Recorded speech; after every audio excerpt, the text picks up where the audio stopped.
Hey, what's up guys, it's me here again with another video. During the recent Combo Breaker 2018, we had the pleasure to watch some very high level gameplay from players all around the world going at it trying to win the SF5 tournament. While eventually NL won the tournament with his Kami, today I want to focus on something different. During the Nemo vs Christine match, we got to see this. With these jump-ins, really shaking Nemo up. Oh! Oh! Stop! Stop! Stop! Stop! Put the kids to sleep! Put the kids to sleep! Nemo! Optimal and a perfect!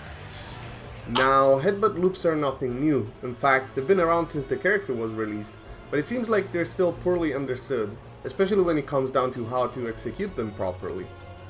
For starters, a small explanation of why they work in the first place.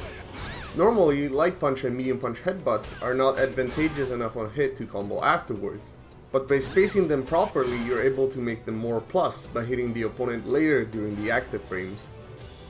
Now, Urien's fastest moves are 4 frames of startup, so this will only work with medium punch headbutt, and we'll have to make the move hit as late as possible, allowing us to combo afterwards. If you're not very familiar with frame data, just know that to make all of this work in combos we're going to need a very specific setup, which I'm going to describe later in the video. As the name implies, you can combo multiple headbutts in a short loop by employing the concept that I just described. To maintain the right distance during the loops though, Urien has to cancel standing moves into his headbutt. In case you didn't know, Dangerous Headbutt is a down-up charge move, just like Gal's flash kick, so cancelling it from a standing position will require a small execution trick. To perform a standing cancel like this, first hold down to get your charge. Then let go of down and go back to neutral, while immediately performing your standing move of choice. After this, immediately hit up and the button to perform the special move, which in this case is going to be the medium punch button. If executed correctly, you'll get the cancel and the headbutt will come out.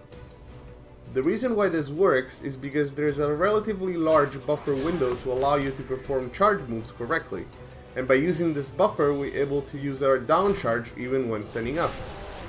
This technique can be applied to any character with a down-up charge move and standing normals that are cancelable, as long as you have time to charge and the move itself is not too slow. Now back to the loops. As I mentioned before, the loops require very specific setups to achieve the correct spacing, so let's have a loop at the one Nemo used in the tournament, and a few other common ones. I will have the notations for the setups on screen later in the video if you want to note them down. The setup begins with a block standing light kick. Keep in mind that the pushback on hit is slightly different, so this will only work if the standing light kick is blocked. Also, since headbutt only works on standing opponents, the combo will not work if the other character is crouching. Standing light kick is then followed by a fully charged standing hard punch, linked into standing medium punch and cancelled into medium punch headbutt. This links into standing light punch, which is cancelled into medium punch headbutt. Nemo then proceeded to link standing light punch and cancel into chariot tackle to create a reset situation. If you prefer, you can instead perform another headbutt as an ender for more damage and a knockdown. You can also shorten the loop to a single headbutt rep if you don't feel confident enough, or extend it by spending meter or using B trigger for added damage. This setup is extremely practical, as standing light kick is +3 on block and leaves you just outside of throw range. If you condition your opponent into detecting a throw, then the heavy punch will hit them while they're standing and you'll be able to combo into the loop.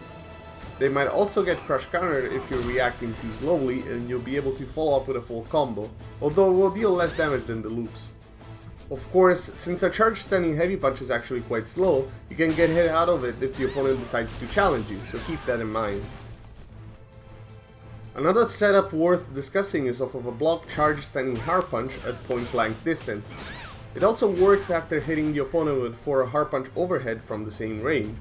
Again, it's worth noting that this will only work on standing opponents because of the nature of the headbutts. This setup is a little bit less practical as it requires a counter hit, but can still be useful, and it's worth keeping in mind.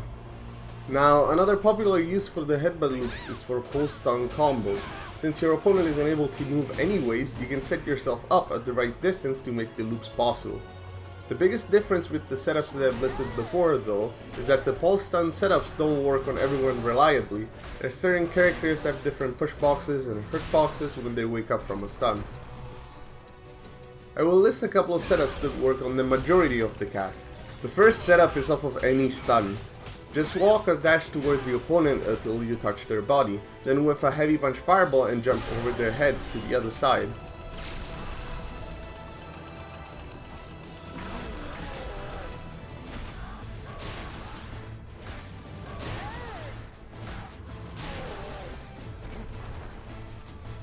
The other setup is specifically off of a forward throw that stuns.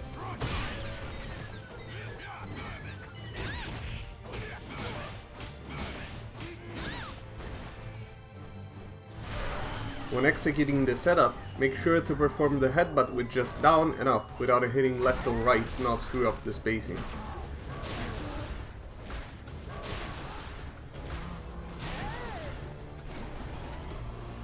Keep in mind that if you want to cancel into super for more unskilled damage, you'll have to use a chariot tackle instead of a headbutt as a finisher for your combo.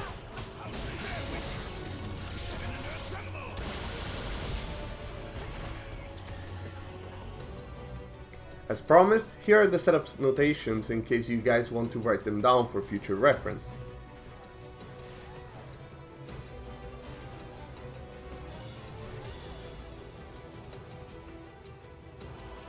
Hope you learned something useful today.